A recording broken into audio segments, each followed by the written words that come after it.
اعوذ باللہ من الشیطان الرجیم بسم اللہ الرحمن الرحیم الحمد للہ رب العالمین الصلاۃ والسلام علی اشرف الانبیاء والمرسلین وخاتم النبیین سیدنا و مولانا علی رسولہ الکریم واہل بیتہ الطیبین الطاہرین المعصومین المظلومین اما بعد فقال اللہ تبارک و تعالی فی کتابہ المجید و فرقانہ الحمید بسم اللہ الرحمن الرحیم یا ایھا الذین آمنوا لا تتخذوا عدوی وعدوکم اولیاء تلقون الیہم بالمودہ وقد کفروا بما جاءکم من الحق یخرجون الرسول وإیاکم ان تؤمنوا باللہ ربکم ان کنتم خرجتم جہادا فی سبیلی وابتغاء مرضاتی تسرون الیہم بالمودہ وانا اعلم بما اخفیتم وما اعلنتم وما یفعلہ ومن یفعلہ منکم فقد ضل سواء السبیل۔ صدق اللہ العلی العظیم۔ محترم سامعین کرام، السلام علیکم ورحمۃ اللہ وبرکاتہ۔ اللہ تعالیٰ کی توفیق سے، لطف الہی سے الحمدللہ آپ کی خدمت میں سورہ مبارکہ ممتحنہ قرآن مجید کا 60واں سورہ، اس کے طالب علمانہ تشریح اور تفسیر آپ کی خدمت میں ہم کر رہے ہیں اور جاری ہے۔ اسی سلسلے کا آج یہ دوسرا درس ہے، دوسری نشست ہے، اور گزشتہ درس میں مختصر سا گزشتہ درس سے مربوط ہونے کے لیے چند نکات آپ کی خدمت میں بیان کروں۔ سورہ مبارکہ ممتحنہ کی ہم نے وضاحت کی تھی کہ سورہ ممتحنہ قرآن مجید کا 60واں سورہ ہے اور اس کی 13 آیات ہیں۔ مدنی سورہ ہے، مدینہ منورہ میں نازل ہوا یہ سورہ، اور اس سورے کو سورہ ممتحنہ امتحان کی وجہ سے کہتے ہیں۔ دراصل اس کی جو 10ویں آیت ہے اس کے اندر مہاجر خواتین، مہاجر عورتیں جو ہجرت کر کے آتی تھیں اور اپنے کافر شوہر کو چھوڑ کر پیغمبر اکرم صلی اللہ علیہ وآلہ وسلم کی خدمت میں مکہ سے مدینہ آ جاتی تھیں اور آ کر اپنا اظہار اسلام کرتی تھیں، تو ان کے بارے میں اللہ تعالیٰ نے یہ آیات نازل کی کہ خداوند تبارک و تعالیٰ نے حضور نبی کریم صلی اللہ علیہ وآلہ وسلم کو پیغام دیا کہ آپ ان خواتین کا امتحان لیں، یعنی صرف یہ آ کر اگر کہہ دیں کہ ہم ایمان لے آئے یا ہم مسلمان ہو گئے تو ان کا یہ کہہ دینا کافی نہیں ہے، بلکہ ان کا امتحان ہوگا۔ لفظ امتحان کی وضاحت میں گزشتہ درس میں آپ کی خدمت میں کر چکا ہوں، اور یہ بھی بیان کیا تھا ہم نے گزشتہ درس میں کہ اس سورہ کے 2 حصے ہیں۔ پہلے حصے میں حب فی اللہ، بغض فی اللہ کا مسئلہ اور مشرکین سے دوستی کی ممانعت کا تذکرہ ہوا ہے، اور اسی سلسلے میں نے ابھی پہلی آیت آپ کی خدمت میں تلاوت کی ہے، اور انشاءاللہ میں اس کی ابھی طالب علمانہ وضاحت بھی کروں گا۔ اسی پہلے حصے میں مسلمانوں کو پیغمبر اکرم سے ہدایت حاصل کرنے کی دعوت بھی دی گئی ہے۔ دوسرا حصہ مختصراً میں بیان کروں کہ جس میں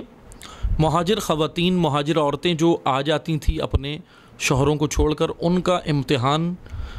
جو ہے وہ لینے کا حکم ہے، اور پھر اسی امتحان سے مربوط کچھ فقہی احکام بیان ہوئے ہیں خواتین کے حوالے سے ان آیات میں۔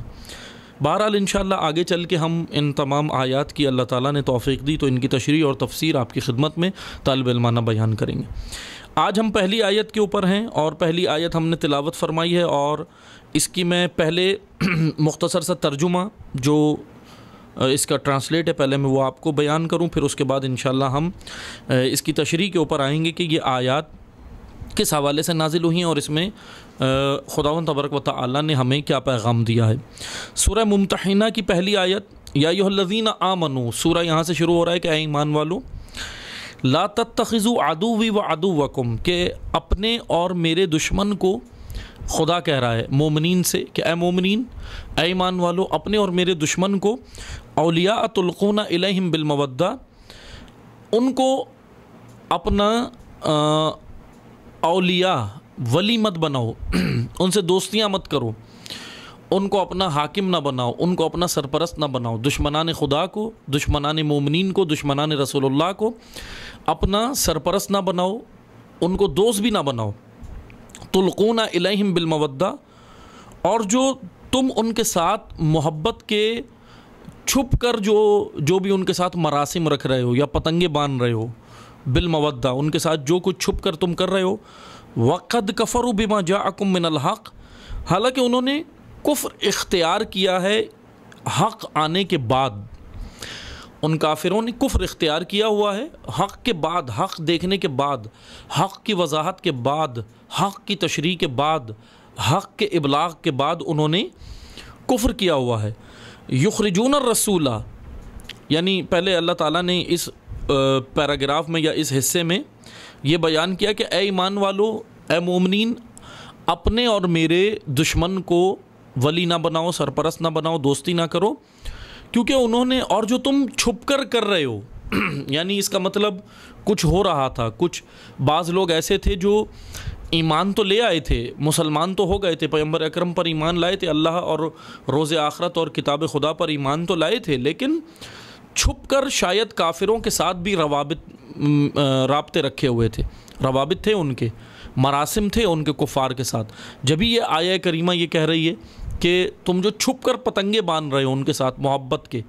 جو کچھ کر رہے ہو ان کے ساتھ تم کر رہے ہو جنہوں نے کفر اختیار کیا ہے حق آنے کے بعد.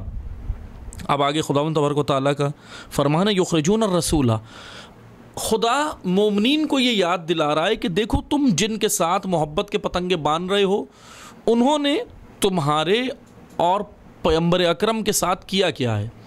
وہ کفار جو مکہ میں ہیں انہوں نے کیا کیا تھا، دیکھو یخرجون الرسول،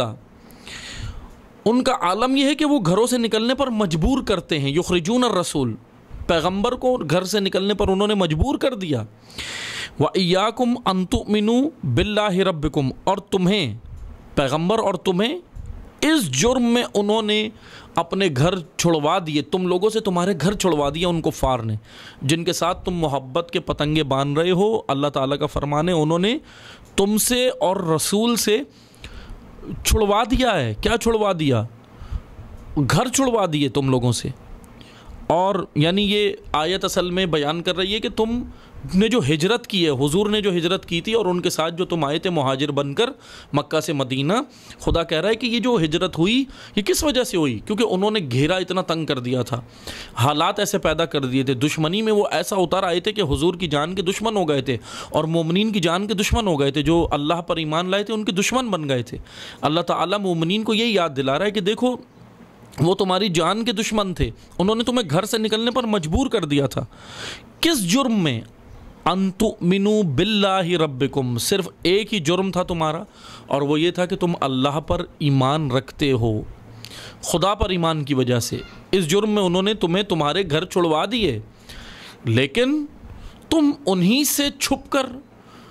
جو ہے وہ اپنے مراسم رکھتے ہو، تم انہی سے چھپ کر جو ہے وہ اپنے جو ہے وہ محبت کے پتنگے باندھ رہے ہو ان کے ساتھ. تو اللہ تعالیٰ کا کہنا ہے کہ تم ہرگز یہ نہ کرو. ان کنتم خرجتم جہادا فی سبیلی وابتغاء مرضاتی، اور جو تمہارا پروردگار جو اللہ پر ایمان، اگر تم نکلے تھے میری راہ میں جہاد کے لیے، جد و جہد کے لیے، سبیلی اللہ کی راہ میں، وابتغاء مرضاتی، اور اللہ کی رضا کی خاطر، اللہ کی خوشنودی حاصل کرنے کے لیے، تسرون الیہم بالمودہ، تم خفیہ طور پر ان سے محبت کے پتنگے بڑھاتے ہو. تم نکلے میری راہ میں تھے. اللہ تعالیٰ کہہ رہا ہے کہ تم میری رضا کے لیے نکلے ہو نا، لیکن تم ان سے محبت کے پتنگے چھپ کر، تسرون، سر چھپ کر کیوں کر رہے ہو یہ کام؟ وَأَنَا أَعْلَمُ بِمَا أَخْفَيْتُمْ، اور خدا کہہ رہا ہے کہ خدا تو خوب جانتا ہے، اعلم، خدا عالم ہے، خدا جانتا ہے، بما اخفیتم، خفیہ چیزیں جو تم کرتے ہو وہ بھی، وما اعلنتم، اور جو ظاہری کرتے ہو وہ بھی، یعنی جو تم چھپا کر کرو، جو تم ظاہری طور پہ کرو، وہ سب خدا جانتا ہے. ومن یفعلہ، اور اگر جو تم میں سے ایسا کرے گا، منکم فقد ضل سواء السبیل، اس نے پھر ضل سواء السبیل، پھر اس نے ضلالت کو اختیار کر لیا، پھر اس نے سیدھے راستے کو گم کر دیا. ضلالت ضوات کے ساتھ ضلالت.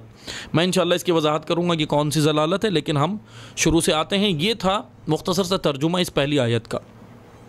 عزیزان محترم، اس آیہ کریمہ میں خداوند تبارک و تعالی نے، اب میں اس کا مفہوم بیان کروں، ایک ماجرا مدینہ کے اندر ہوا تھا. وہ ماجرا کیا تھا وہ میں ماجرا بیان کرتا ہوں. یہ آیت اس کا لب لباب یہ ہے، اس کا جو اس آیت کا جو مفہوم ہے، اس آیت کا جو مثلا خداوند تبارک و تعالیٰ کا جو لہجہ ہے، بات کا جو انداز ہے، وہ یہ ہے کہ اے مومنین تم اللہ اور اپنے دشمن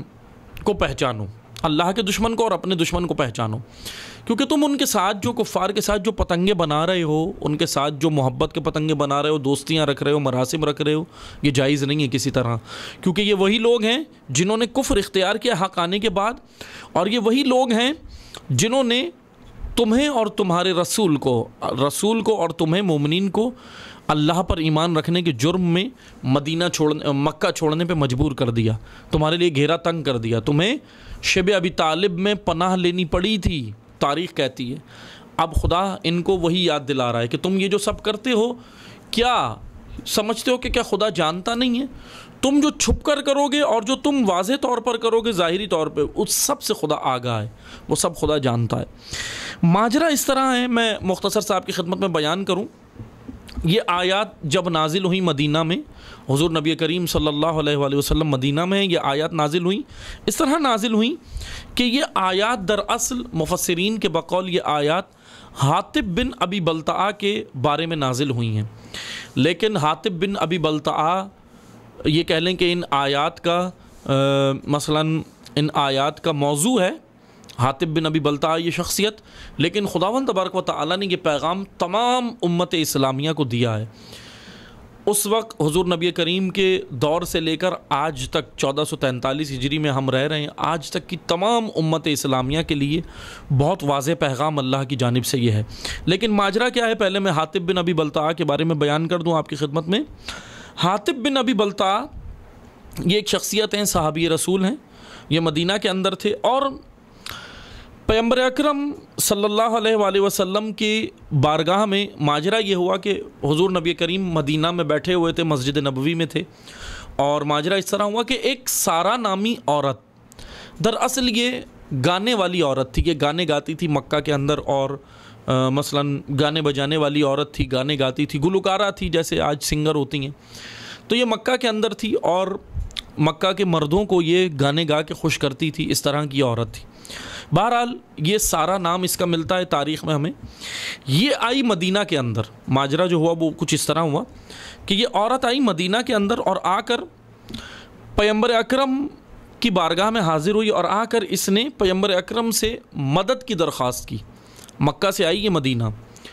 اور مدد کی درخواست تھی. اصحاب بیٹھے ہوئے تھے، جن میں حاطب بن ابی بلتعہ بھی بیٹھے ہوئے تھے، یہ بھی ایک صحابی رسول ہیں، یہ بھی تھے، اور دیگر صحابہ بھی پیغمبر اکرم کی خدمت میں بیٹھے تھے. یہ آئی اور آ کر اس نے پیغمبر اکرم کی بارگاہ میں کہا کہ مجھے جو ہے وہ مدد کی جائے، اور جو ہے میں مثلاً مفلس ہوں، نادار ہوں، اور میں مدد کے لیے آئی ہوں. بہرحال پیغمبر اکرم نے اس کی مدد کی اور اس کو چند دینار اور جو بھی اس کی ضرورت تھی اس کی حاجت پوری کی. بہرحال حاطب بن ابی بلتعہ یہ مدینہ میں تھے، پیغمبر اکرم کے صحابی ہیں،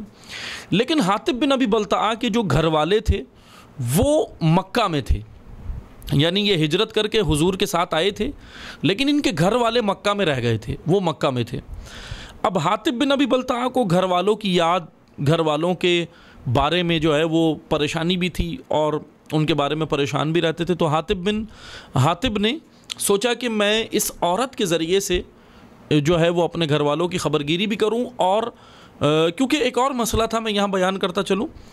مکہ کے اندر جو لوگ رہ گئے تھے، یعنی اگر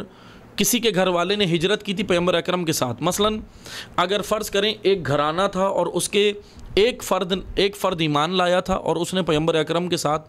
ہجرت کی تھی، ایمان لایا تھا، اسلام قبول کیا تھا اور ہجرت کر کے مدینہ آ گیا تھا، اس کے گھر والوں کو مکہ کے اندر کافر جو تھے، کفار جو تھے، وہ شکنجوں میں رکھتے تھے، پریشانیوں، مثلا ان کے اوپر جو ہے وہ ظلم و ستم کرتے تھے، اور ان کے جو ہے وہ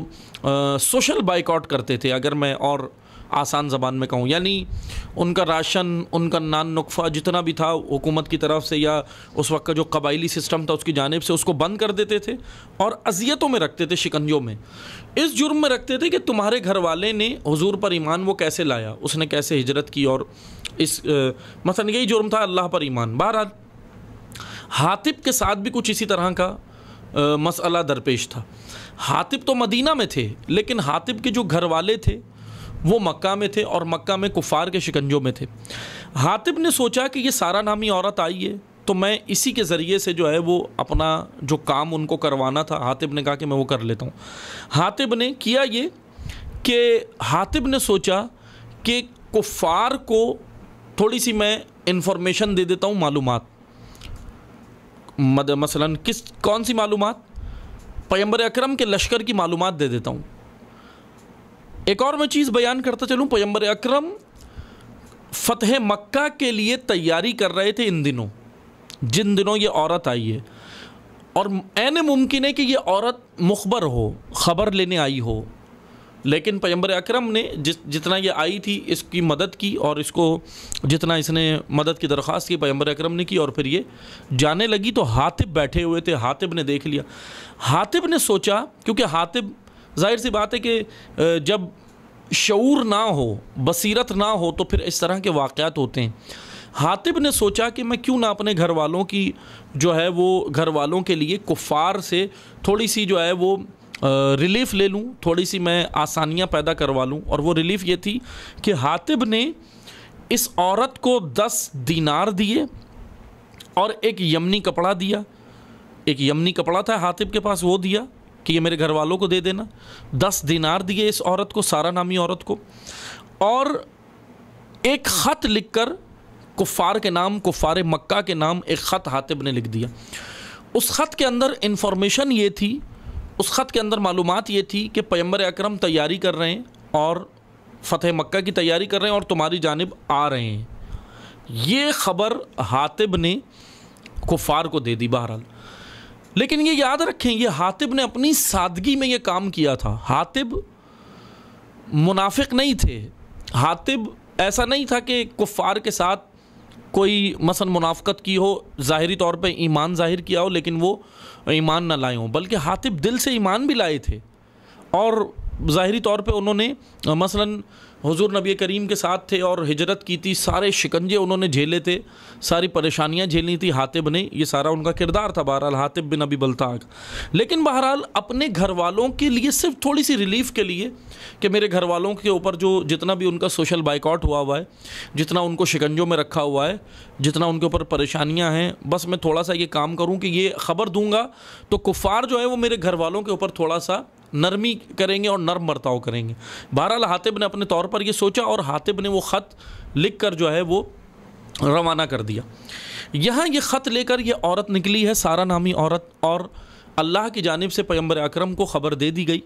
اور اللہ تعالیٰ نے پیغمبر اکرم کو، حضور نبی کریم کو کہا کہ یہ اس طرح کا ماجرا ہے اور اس عورت کو خبر دی جا رہی ہے۔ بہرحال پیغمبر اکرم نے ایک وفد بھیجا، ایک لشکر جو ہے وہ لشکر نہیں بلکہ چند افراد تھے، جناب طلحہ و زبیر تھے، اور مثلا جناب عمار تھے، اور حضرت عمر فاروق تھے، اور جناب امیر المومنین علی بن ابی طالب تھے۔ ان کو اس مثلا یہ 6-7 آدمیوں کا یہ گروہ تھا، 6-7 افراد کا۔ پیغمبر اکرم نے ان کو بھیجا اور کہا کہ جاؤ، جا کر اس عورت کے پاس خط ہے جو کفار کے مثلا کفار کو خبرگیری کے لیے دیا گیا ہے، آپ جا کر اس کے وہ لے کر آئیں۔ بہرحال یہ 6-7 آدمیوں کا جو یہ وفد تھا یہ گیا پیغمبر، اور جا کر اس کو راستے میں ہی پکڑ لیا، اس عورت کو، سارا نامی یہ جو عورت تھی، اس عورت کو راستے میں ہی پکڑ لیا اور اس سے تقاضا کیا کہ وہ خط نکالے۔ بہرحال اس کے سامان کی تلاشی لی گئی، سب کچھ کیا گیا، لیکن وہ خط برآمد نہیں ہوا۔ ادھر امیر المومنین نے اس سے تقاضا کیا حضرت علی نے کہ بھائی آپ خط نکالو، جو خط آپ کے پاس ہے۔ اس عورت نے کہا میرے پاس کوئی خط نہیں ہے، اس نے جھوٹ بولا، میرے پاس کوئی خط نہیں ہے۔ حضرت عمر نے بھی جب دیکھا کہ یہ مثلا امیر المومنین اس کے ساتھ جو ہے وہ زیادہ بضد ہوئے کہ خط تمہارے پاس ہی ہے، اور وہ بھی بضد تھی کہ خط میرے پاس نہیں ہے۔ ادھر حضرت عمر نے کہا کہ دیکھیں، امیر المومنین سے کہا کہ اے علی، اگر وہ کہتی ہے خط نہیں ہے اور ہم نے سامان کی بھی تلاشی لے لی ہے تو پھر آپ چھوڑ دیں، کیونکہ مجھے نہیں لگتا کہ اس کے پاس خط ہوگا۔ ادھر امیر المومنین نے حضرت عمر کو جواب یہ دیا کہ سنیں، مجھے اللہ کے رسول کی بات پر مکمل اور پختہ یقین ہے۔ جب اللہ کے رسول نے کہا ہے کہ خط اسی عورت کے پاس ہے تو یقیناً اسی عورت کے پاس ہے۔ یہ ایمان، یہ یقین تھا ذات پیغمبر اکرم پر امیر المومنین کا۔ اور ادھر امیر المومنین پیچھے نہیں ہٹے، حضرت عمر کی بات بھی نہیں مانی، پیچھے بھی نہیں ہٹے اور کہنے لگے کہ نہ، میں بالکل اس بات پر راضی نہیں ہوں کہ یہ خط اس کے پاس نہیں بلکہ خط اسی کے پاس ہے۔ ادھر امیر المومنین نے دوسرا طریقہ اپنایا اور اپنی تلوار نکالی۔ تھوڑی سختی کی امیر المومنین نے اس عورت کے اوپر، تلوار نکالی اور تلوار نکال کر اس کو دھمکی دی کہ اگر تم نے خط نہیں نکالا تو میں یہیں پر تمہاری گردن اڑا دوں گا۔ اب جان کے خوف سے فوراً اس عورت نے اپنے گیسوؤں سے خط نکال کے دیا، یعنی اس نے وہ خط اپنے بالوں میں چھپایا ہوا تھا، گیسوؤں میں، اور فوراً بہرحال اس نے وہ خط نکال کے دیا۔ اور اس طرح یہ خط کفار تک نہیں پہنچا، یہ انفارمیشن مسلمان لشکر کی، یہ معلومات مسلمان لشکر کی، یہ خفیہ رپورٹ کفار تک نہیں پہنچی، اور امیر المومنین یہ عورت کو تو چھوڑ دیا، جانے دیا، وہ خط لے کر آ گئے، مدینہ آئے واپس، وہ خط دیا۔ حاطب بن ابی بلتعہ کو پیغمبر اکرم نے بلایا اور بلا کر کہا کہ یہ سارا ماجرا کیا ہے۔ حاطب بن ابی بلتعہ نے عذر پیش کیا کہ یا رسول اللہ، یقین جانے کہ میں منافق نہیں ہوں، یقین جانے کہ میرے ساتھ کوئی ایسا مسئلہ نہیں ہے، بلکہ یا رسول اللہ میرا عذر پیش کریں کہ میں صرف اپنے گھر والوں کی خبرگیری کے لیے، یہ ان پہ نرمی کی وجہ سے میں یہ کام کر رہا تھا۔ پیغمبر اکرم کو اللہ کی جانب سے بھی حکم آیا کہ واقعاً یہ منافق نہیں ہے، دل سے منافق نہیں ہے، بلکہ یہ صرف اپنے گھر والوں کی رعایت کے لیے کام کر رہا تھا۔ بہرحال پیغمبر اکرم نے حاطب بن ابی بلتعہ کو معاف بھی کر دیا، لیکن اس آیت میں خلاصہ یہ ہے عزیزان محترم، مومنین کرام، امت اسلامیہ، سامعین کرام، اس آیت کا خلاصہ یہ ہے کہ حب فی اللہ اور بغض فی اللہ، اگرچہ ہمارے گھر والے، ہمارا خاندان، ہمارا قبیلہ، ہمارے کتنے بھی عزیز و اقارب اور رشتہ دار ہوں، اللہ کی محبت سے بڑھ کر، اسلام کی محبت سے بڑھ کر، حضور کی محبت سے بڑھ کر کوئی نہیں ہونا چاہیے، کوئی نہیں ہونا چاہیے۔ اگر حاطب کے گھر والے کفار تھے تو اللہ نے ان کو حکم دیا، حاطب کو حکم دیا کہ آپ ان کے ساتھ یہ نرمی نہ کرو، وہ دشمن خدا ہیں، کافر ہیں، دشمن خدا ہیں۔ یہ تو حاطب کے گھر والے کفار تھے، یہ حکم ہے۔ لیکن آج اگر بھائی کی محبت، بہن کی محبت، ازواج کی محبت، اولاد کی محبت، ماں باپ کی محبت، یہ محبتیں اگر ہمارے اوپر غالب آئیں گی تو یقین جانیں کہ ہم عاشق خدا نہیں بن سکتے۔ اسی لیے تمام محبتوں پہ ایک ہی محبت کا غلبہ ہونا چاہیے، اور وہ ہے اللہ کی محبت۔ اللہ کی سے عشق، اللہ کی محبت سے بڑھ کر کوئی بھی محبت ہمارے اوپر غالب نہیں آنی چاہیے، کوئی بھی محبت۔ یہ آیت ہمیں یہی درس دے رہی ہے، پہلی آیت ہمیں یہی درس دے رہی ہے کہ اگر تم یہ کام کرو گے، تمہارے قلوب پر، تمہارے اذہان پر، تمہارے وجود پر اگر اللہ سے زیادہ کسی اور کی محبت کا غلبہ ہوگا، اگرچہ جائز محبتیں ہیں، ماں باپ کی محبت ناجائز نہیں ہے، جائز ہے، محرموں سے محبت جائز ہے، بہن سے محبت، بھائی سے محبت، زوجہ سے محبت، اولاد سے محبت ناجائز نہیں ہے، جائز ہے، لیکن یہ محبت اتنی غالب نہ آ جائے کہ تم اسلام کی محبت تمہارے اندر کم ہو جائے، اسلام کے افکار، اسلام کو تم ترجیح نہ دو، دین کو ترجیح نہ دو۔ یہی ہم درس دیکھتے ہیں کربلا کے میدان میں، سید الشہداء علیہ السلام کے اوپر اللہ کی محبت کا غلبہ تھا، اولاد بھی قربان کر دی، بھائی بھی قربان کر دیے، بیٹے بھی قربان کر دیے، اصحاب بھی قربان کر دیے، خود بھی قربان ہوئے، اور ناموس بھی اس راہ میں پیش کر دی۔ یہ ہے اللہ کی محبت۔ یہ آیہ کریمہ ہمیں یہی درس دے رہی ہے۔ اور ایک اور درس اس آیت میں ہے کہ اے مسلمانوں، کفار کو اپنا ولی مت بناؤ، کفار کو اپنا دوست مت بناؤ، یہ سازشیں کرتے ہیں، یہ تمہارے دشمن ہیں۔ آگے جو دوسری آیت ہے پھر میں اس کے اندر یہ بیان کروں گا کہ کس طرح یہ تمہارے اوپر غلبہ پا کر کیا کریں گے۔ اللہ تعالیٰ نے پھر وہ دوسری آیت میں بیان کیا اسی سورے کی کہ یہ جب کفار تمہارے اوپر غلبہ پا لیں گے تو پھر کیا کریں گے۔ انشاءاللہ پھر ہم اگلے درس میں اس کو بیان کریں گے۔ آج ہم انشاءاللہ درس کو یہیں پہ روکتے ہیں، انشاءاللہ دوبارہ حاضر ہوں گے آپ کی خدمت میں، اور اسی